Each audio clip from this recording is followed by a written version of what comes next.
أما بعد فأعوذ بالله من الشيطان الرجيم بسم الله الرحمن الرحيم إن الذين يتلون كتاب الله وأقاموا الصلاة وأنفقوا مما رزقناهم سرا وعلانية يرجون تجارة لن تبور صدق اللہ العظیم۔ نہ ہو جب تک اصول زندگی قرآنی، نہ ہو جب تک اصول زندگی قرآنی، نہیں ممکن مساوات و اخوت کی فراوانی۔ کیوں نہ ہو ممتاز اسلام دنیا بھر کے دینوں میں، کیوں نہ ہو ممتاز اسلام دنیا بھر کے دینوں میں، وہاں مذہب کتابوں میں، یہاں قرآن سینوں میں۔ محترم اساتذہ کرام اور میرے ہمدرد ساتھیوں، السلام علیکم ورحمۃ اللہ وبرکاتہ۔ آج کی میری تقریر کا موضوع عشاق قرآن ہے۔ سامعین محترم، میں آپ کو ان کی ایک جھلک دکھانا چاہتا ہوں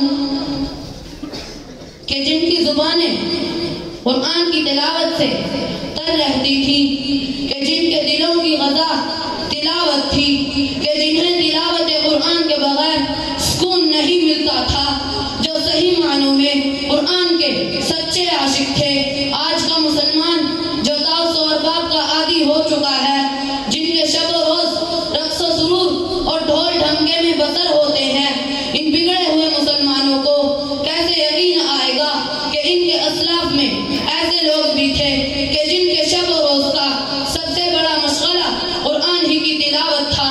پھر ان کی تلاوت ہماری تلاوت کی طرح رسمی اور زبانی تلاوت نہیں ہوا کرتی تھی، بلکہ جب وہ قرآن کریم کی تلاوت کیا کرتے تھے تو ان کے رونگٹے کھڑے ہو جایا کرتے تھے۔ حضرت عمر رضی اللہ عنہ کے بارے میں حضرت حسن بصری رحمۃ اللہ علیہ فرماتے ہیں کہ بسا اوقات تلاوت کے دوران روتے روتے زمین پر گر پڑتے اور 2 دن تک بستر پر پڑے رہتے۔ حضرت عثمان رضی اللہ عنہ کا یہ حال تھا کہ رات بھر جاگتے اور ایک رکعت میں پورا قرآن مجید مکمل کر دیتے تھے۔ آپ یہ فرمایا کرتے تھے، مجھے یہ گوارا نہیں کہ میری زندگی کا کوئی دن ایسا گزرے جس میں میں قرآن کریم کی تلاوت نہ کروں۔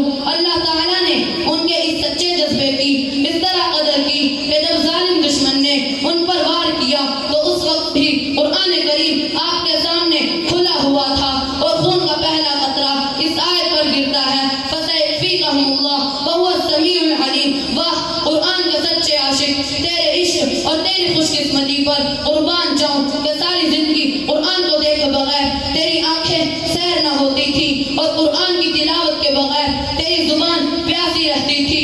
قرآن والے اللہ تعالیٰ نے شہادت کے وقت بھی تیری پاک تمنا کی لاج رکھ لی۔ تیری آنکھوں نے آخری دیدار کیا تو قرآن کا کیا، اور تیری زبان سے جو آخری الفاظ نکلے وہ قرآن کے الفاظ نکلے۔ اس دنیا میں کوئی گالیاں بکتے ہوئے مر جاتا ہے، کوئی گانے گاتے ہوئے چل بستا ہے، کوئی شراب یا ہیروئن کے نشے میں مدہوش جان دے دیتا ہے، لیکن جو قرآن کا سچا عاشق ہوتا ہے وہ جب اس دنیا سے رخصت ہوتا ہے تو اس کی زبان پر قرآنی آیات مچل رہی ہوتی ہیں، اور فرشتے اس کے نامہ اعمال میں جو سب سے آخری عمل لکھتے ہیں وہ تلاوت قرآن کا عمل ہوتا ہے۔ اور ایسا کیوں نہ ہو، یہ لوگ تھے جب سارے لوگ سو رہے ہوتے تھے تو یہ تلاوت قرآن میں مشغول رہتے تھے۔ جب لوگ گپ شپ اور فلم و ڈرامے سے اپنے دلوں کو بہلا رہے ہوتے تھے تو یہ قرآن کے نور سے اپنے دلوں کو منور کر رہے ہوتے تھے۔ امام ابو حنیفہ رحمۃ اللہ علیہ جو عالم اسلام کی بہت بڑی اکثریت کے مقتدا اور رہنما ہیں، جن کے بارے میں اسد بن عمر رحمۃ اللہ علیہ فرماتے ہیں کہ رات کی نماز میں ایک رکعت میں پورا قرآن مجید مکمل کر دیتے تھے، جن کے رونے کی آواز سن کر پڑوسیوں کو رحم آنے لگتا تھا۔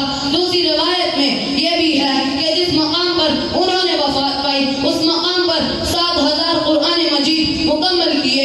امام ابن تیمیہ رحمۃ اللہ علیہ حق گوئی کی پاداش میں کئی بار محبوس ہوئے، آخری بار 2 سال تک جیل میں رہے۔ اس عرصے میں تصنیف و تعریف کا سلسلہ بھی رہا، علمی سوالات کے جوابات دیتے رہے اور قرآن کے 80 دور کر لیے۔ جب 81واں دور شروع کیا تو زندگی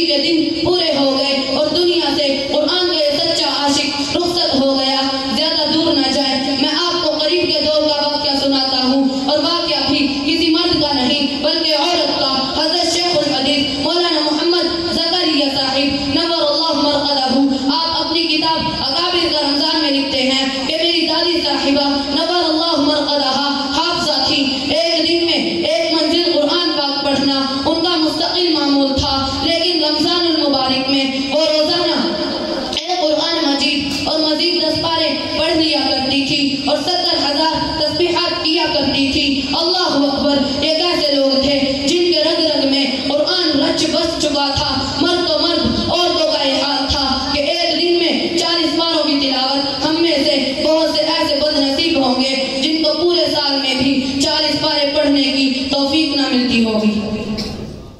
لیکن اللہ کی یہ بندیاں نسوانی کمزوریوں کے باوجود ایک دن میں 40 پاروں کی تلاوت کر لیتی تھی. میرے دوستو، اگر ہمارے دلوں میں بھی قرآن کی عظمت اور قرآن کی اہمیت پیدا ہو جائے تو ہمارے لیے بھی تلاوت قرآن کرنا آسان ہو جائے گا. مگر افسوس تو یہ ہے کہ ہمارے دلوں میں الا باللہ چیزوں کی عظمت تو ہے، قرآن کی عظمت دلوں سے نکل چکی ہے. اللہ کے وہ نیک بندے جن کے تذکرے کتابوں میں رہ گئے، وہ جب قرآن کریم پڑھا کرتے تھے وہ یہ سوچا کرتے تھے کہ وہ اللہ رب العالمین کو سنا رہے ہیں تو ان کی روح خوشی سے جھوم اٹھتی تھی. چھوٹے چھوٹے مصنفین کا یہ حال ہوتا ہے، اگر کوئی شخص محبت کے ساتھ ان کی کتابوں کو پڑھتا ہے تو وہ بہت خوش ہوتے ہیں. لیکن اگر کوئی اللہ کا بندہ اللہ رب العالمین کی کتاب کو محبت و محبت کے ساتھ پڑھتا ہوگا تو میرا اللہ کتنا خوش ہوتا ہوگا. وہ ضرور فرشتوں سے یہ کہتا ہوگا، دیکھ لے میرا یہ بندہ جس کے بارے میں تم کہتے تھے وَيُفْسِدُ فِيهَا وَيَسْفِكُ الدِّمَاءَ، یہ زمین پر فساد پیدا کرے اور خون بہائے گا. دیکھ لے میرا بندہ کتنی عظمت و احترام، کتنی محبت و محبت کے ساتھ میری کتاب کی تلاوت کر رہا ہے. دعا ہے کہ اللہ تعالیٰ مجھے اور آپ سب کو اپنی آخری سانس تک قرآن کی تلاوت کی توفیق عطا فرمائے.